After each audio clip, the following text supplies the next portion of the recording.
उपस्थित भाई और बहनों,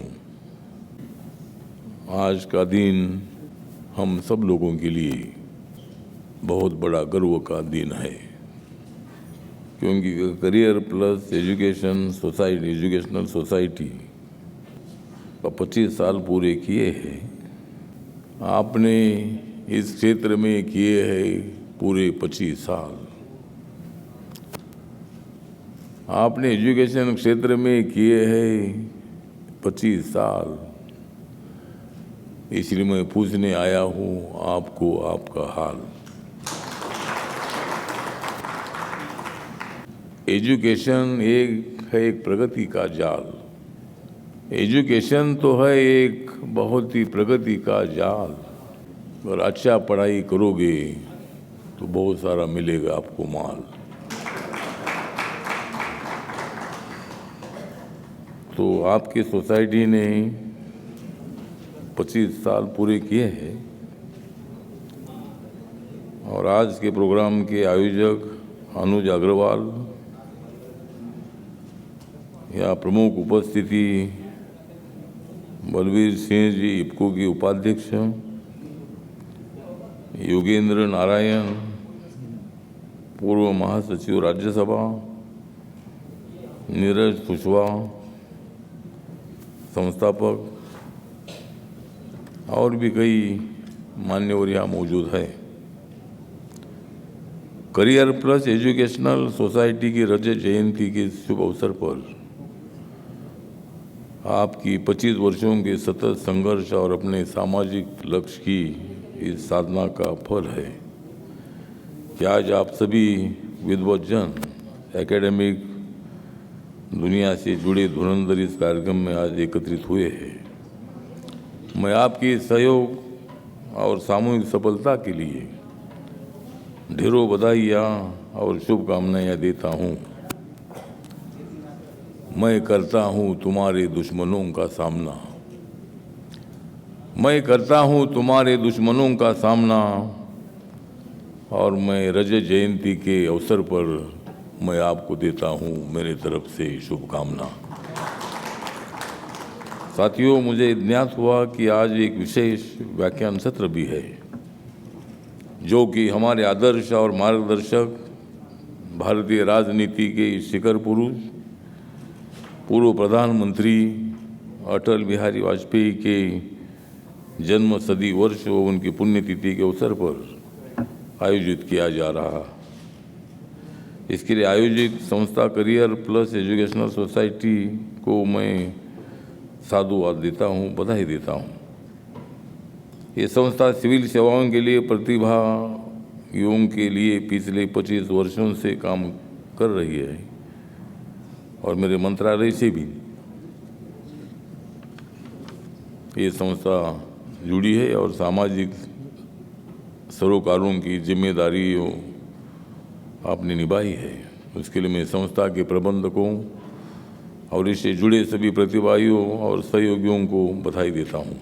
मित्रों, वाजपेयी जो कि सुशासन के लिए जाना जाता है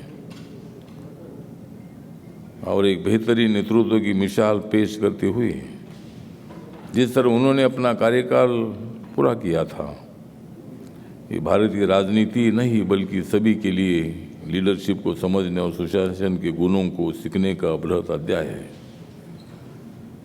सुशासन सबसे उपयुक्त निर्णय लेने तथा इन निर्णयों के कार्यान्वयन की एक प्रक्रिया है, जिससे कि सभी को संतुष्ट और न्यायपरक अवसर मिले।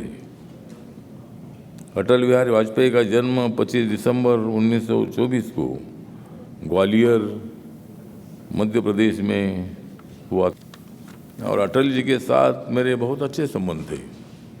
जब वो देश के प्रधानमंत्री थे तब मैं महाराष्ट्र से, मुंबई से मैं चुनकर आया था 1998 में। 1999 में मैं दूसरी बार पंढरपुर से चुनकर आया था।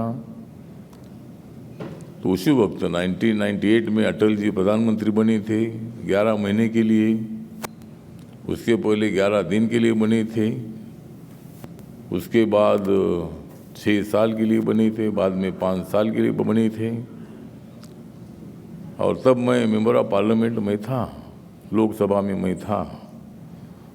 तो अटल जी मराठी भी अच्छा बोलते थे, वो ग्वालियर के रहने वाले होने के कारण। सिंधिया का जो वहाँ राज था, और हिंदी तो अटल जी बहुत अच्छी बोलते थे।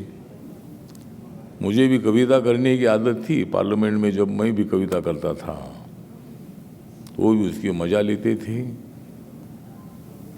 और अटल जी की कविता ये बहुत ही दर्द भरी कविता, बहुत बड़ी अभिमान देने वाली कविता ये उनकी रती थी। और अटल जी उन्होंने वर्ष 1942 के भारत छोड़ो आंदोलन के दौरान राष्ट्रीय राजनीति में प्रवेश किया, जिसने ब्रिटिश औपनिवेशिक शासन का अंत कर दिया।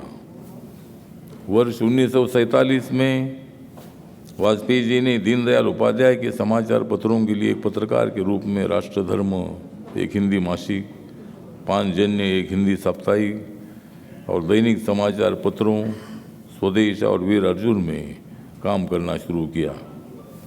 बाद में श्यामा प्रसाद मुखर्जी से प्रभावित होकर वाजपेयी जी वर्ष 1951 में भारतीय जनसंघ में शामिल हो गए थे।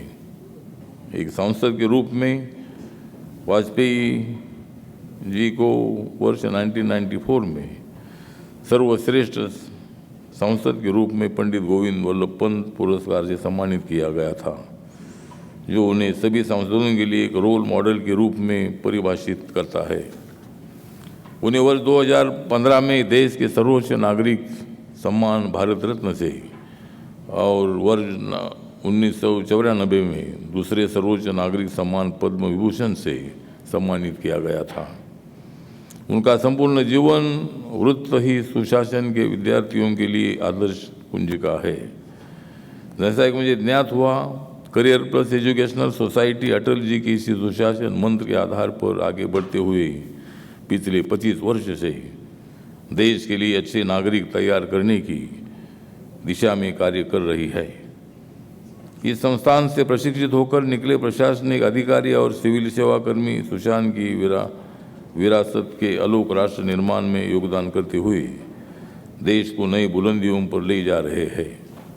और ये बात अतिशोक्ति नहीं होगी, हमारे वर्तमान प्रधानमंत्री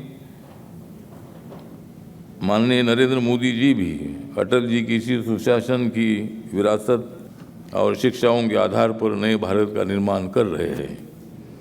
आत्मनिर्भर भारत की घोषणा करते हुए भारत को एक विकास की दिशा से आगे ले जाने की कोशिश नरेंद्र मोदी जी की है। सबका साथ, सबका विकास, सबका विश्वास, सबका प्रयास, ये नारा देकर, मतलब सबका साथ, सबका विकास, ये है नरेंद्र मोदी जी का नारा। सबका साथ, सबका विकास है नरेंद्र मोदी जी का नारा, इसलिए जाग रहा है भारत सारा। आज नरेंद्र मोदी जी है विकास पुरुष के नाम पर इस देश में चमकने वाला तारा। नरेंद्र मोदी जी आज विकास की दिशा से है इस देश में चमकने वाला तारा, और एक दिन हम बजा देंगे पाकिस्तान और चाइना के बारा। तो उसी तरह हमारे प्रधानमंत्री अच्छा काम कर रहे हैं, सभी को लेकर काम कर रहे हैं।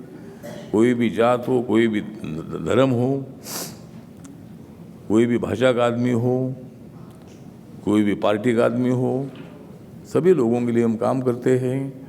हमारे विरोधी दल वाले कितनी भी टीका हमारे ऊपर करते रहे, लेकिन विरोधी दल भी अपना ही है, वो भी सब इंडियन सिटीजन है, भारतीय नागरिक है, और उनको हमको विरोध करने का अधिकार है।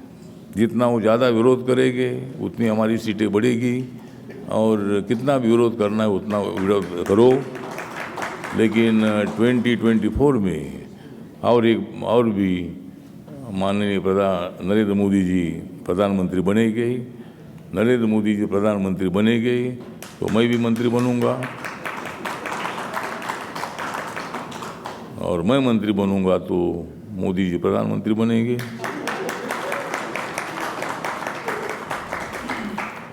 तो ठीक बात है, ये तो आपके ऊपर डिपेंड है।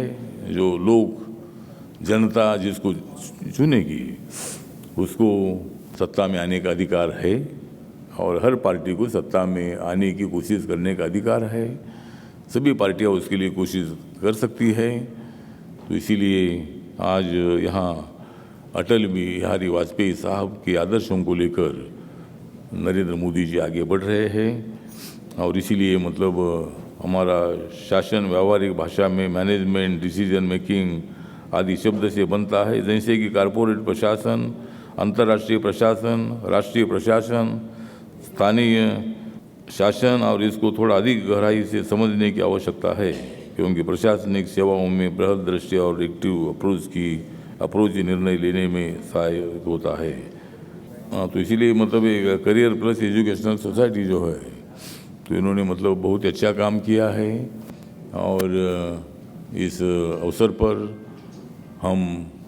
मेरा जो मंत्रालय है, सामाजिक न्याय और अधिकारिता मंत्रालय है, मेरे मंत्रालय के अंतर्गत schedule caste, DNT, OBC, old age के लोग, दिव्यांगजन लोग और अनाथ लोग, नशा करने वाले लोग, ऐसे सभी लोग, कम से कम 85% पॉपुलेशन मेरे मंत्रालय के अंतर्गत आती है। और मेरा मंत्रालय समाज में एकता निर्माण करने के लिए, समाज ने जो समानता की भूमिका ले ली है भारतीय संविधान ने, उस संविधान का भारत खड़ा करने के लिए हम सब लोग आगे बढ़ रहे हैं। और हमारा मंत्रालय सभी को न्याय देने का काम करता है, सामाजिक न्याय के साथ साथ आर्थिक न्याय देने का काम करता है। और इसीलिए आज इस सोसाइटी के माध्यम से जो भी मदद मेरे मंत्रालय से आपको चाहिए, ज़रूर मेरे मंत्रालय के माध्यम से ज़रूर, अपने मंत्रालय से आपका हमेशा संबंध रहा है। करियर को डेवलप करने का काम आप कर रहे हैं। करियर डेवलप नहीं होगा तो हम डेवलप नहीं होंगे, हम डेवलप नहीं होंगे तो करियर डेवलप नहीं होगा। इसीलिए हम सब लोगों ने अपने करियर को अच्छा बनाना है, अच्छा नागरिक बनना है। और उसके लिए आपका जो ये संस्था है, ये बहुत अच्छा काम कर रही है। तो मुझे आपने यहाँ बुलाया है और मैं आपको हार्दिक बधाई देने के लिए, शुभकामना देने के लिए, आपको साथ देने के लिए, मतलब मेरा हमेशा रहेगा आपको साथ, मेरा हमेशा रहेगा आपके संस्था को साथ, ये है अंदर की बात। और इसीलिए तो हम सब लोग मिलकर हम आगे बढ़ेंगे। और एजुकेशन इज़ वेरी इम्पोर्टेंट, शिक्षा बहुत बड़ी इम्पोर्टेंट होती है। आप लोग जानते हैं कि डॉक्टर बाबा साहब अम्बेडकर जी जो संविधान के शिल्पकार हैं, आर्किटेक्ट हैं, वो कोलंबिया यूनिवर्सिटी में उन्होंने शिक्षा की थी, लंदन स्कूल ऑफ इकोनॉमिक्स उन्होंने पढ़ाई की थी, और इस देश के संविधान का ड्राफ्टिंग कमेटी का चेयरमैन बनने का मौका उनको मिला था। बाबा साहब अम्बेडकर जी पंडित जवाहरलाल नेहरू जी के मंत्रिमंडल में वाटर रिसोर्सेज मिनिस्टर थे, लॉ एंड जुडिशरी मिनिस्टर थे, लेबर मिनिस्टर थे। और बाबा साहब अम्बेडकर जी का भी योगदान अपने देश के लिए बहुत बड़ा रहा है।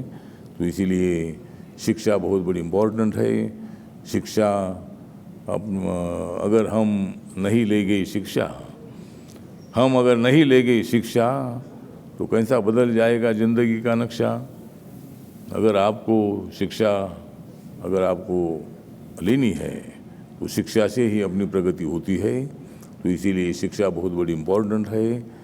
और इसीलिए मैं ज़्यादा वक्त ना लेते हुए मुझे आज उपराष्ट्रपति का चुनाव है, वहाँ वोटिंग करने के लिए मुझे पार्लियामेंट में जाना है। तो आपने मुझे आज यहाँ बुलाया, इसीलिए मैं आपका धन्यवाद करता हूँ। और इसीलिए मैं, और भी हमारे मेहमान इधर है, वो भी अपने विचार रखने वाले हैं, लेकिन मुझे आप जाने का परमिशन न दीजिए। फिर एक बार आपने 25 साल पूरे किए हैं, जब आप 50 साल पूरे करेंगे तब भी आप मुझे बुलाइए। मैं तब भी मैं यहाँ आऊँगा। और 25 साल तो इसीलिए फिर एक बार मैं आपका आभार व्यक्त करता हूँ। नमस्कार, प्रणाम, जय भीम, जय भारत।